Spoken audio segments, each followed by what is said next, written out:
pick it up. Be careful, Grange. Interesting facts about famous people.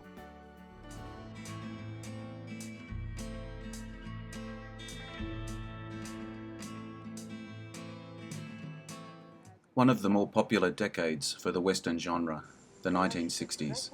Arguably, more Westerns were made during this time than any other. Some of the greatest movies were made then. Today, I've taken one movie from each year of the decade that I think were underrated. I'm looking forward to your comments on this one. If you enjoy this video, take a look at my channel for many more. The link is in the description.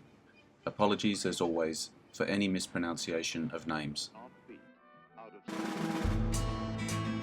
Sergeant Rutledge, 1960. A Western directed by John Ford, starring Jeffrey Hunter, Constance Towers, Woody Strode, and Billy Burke.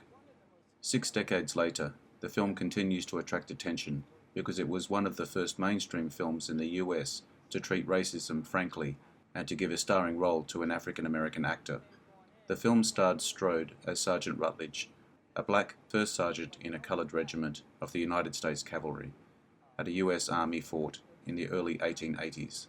He is being tried by a court-martial for the rape and murder of a white girl, as well as for the murder of the girl's father, who was the commanding officer of the fort. The story of these events is recounted through several flashbacks.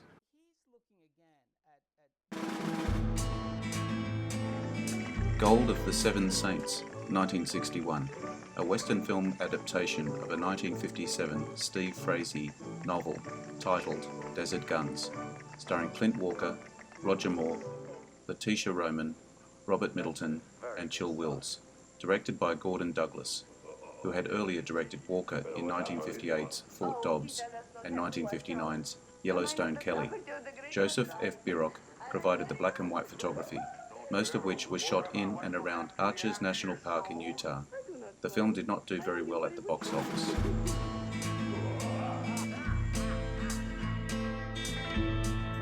Young Guns of Texas, 1962, a Western directed by Maury Dexter, starring James Mitchum, Elena Ladd, and Jody McCrea. The supporting cast features Chill Wills, Gary Conway, and Robert Lowry. Tyler Dwayne, Gary Conway, is expelled from West Point after the Civil War, when his brother, a Union officer, is accused of stealing Army funds.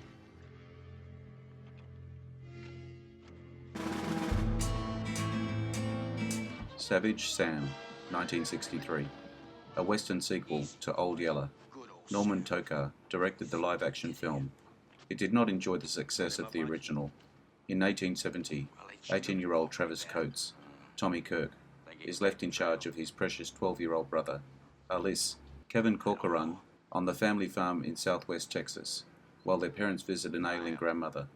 While Alice and his dog, Savage Sam, are tracking a bobcat, Travis is warned by Bud Searcy, Jeff York, that renegade Apaches are in the area. While Travis joins Bud's 17-year-old granddaughter, Lisbeth, Marta Kristen, in a search for Alice, all three are captured by a band of Apaches led by a Comanche.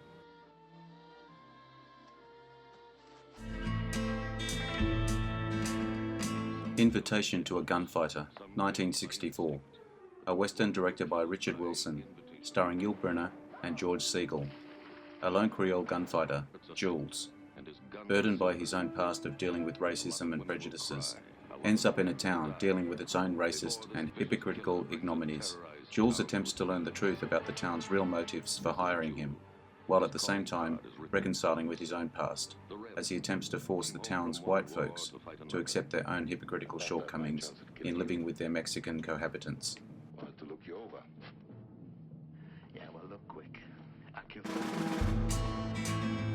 The Rounders, 1965, a Western comedy directed by Burt Kennedy, starring Glenn Ford and Henry Fonda, based on the 1960 novel of the same name by Max Evans. Ben Jones and Marion Howdy Lewis are two easygoing modern-day cowboys who make a meager living breaking wild horses. Their frequent employer, Jim Ed Love, a shrewd businessman who always gets the better of them. They bring him a string of tamed horses and spend the winter rounding up stray cows. He talks them into taking a nondescript roan horse in lieu of some of their wages.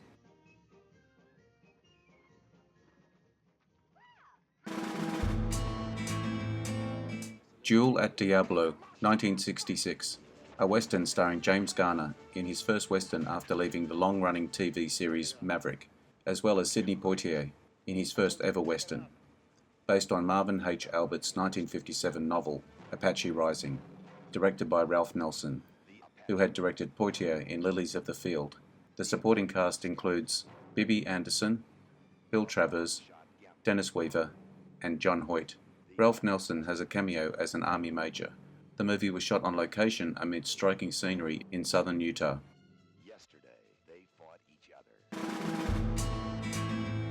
Hombre, 1967, a revisionist western directed by Martin Ritt, based on the 1961 novel of the same name by Elmore Leonard, and starring Paul Newman, Frederick March, Richard Boone, and Diane Salento. Newman's amount of dialogue in the film is minimal, and much of the role is conveyed through mannerism and action. This was the sixth and final time Ritt directed Newman. They had previously worked together on The Long Hot Summer, Paris Blues, Hemingway's Adventures of a Young Man, HUD, and The Outrage. Day of the Evil Gun, 1968, a traditional western starring Glenn Ford, Arthur Kennedy, and Dean Jagger, directed by Jerry Thorpe. Angie Warfield and her two children are kidnapped by Apaches.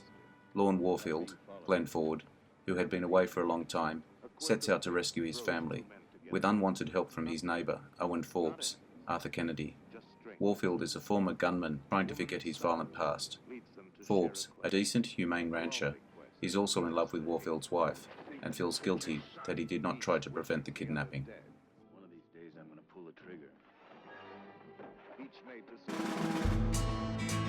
Charro, 1969, a western starring Elvis Presley, shot on location in Apache Land Movie Ranch, an old Tucson studios in Arizona. Presley's only film in which he did not sing on screen. The film features no songs at all, other than the main title theme, which was played over the opening credits. It was also the only movie in which Presley wore a beard, novelised by Harry Whittington. Thanks for your time today. I hope you liked the video. I appreciate likes, shares, and subscribers. Don't forget to hit the notification button to get my new videos. Drop me your comments. Bye for now. See you again soon.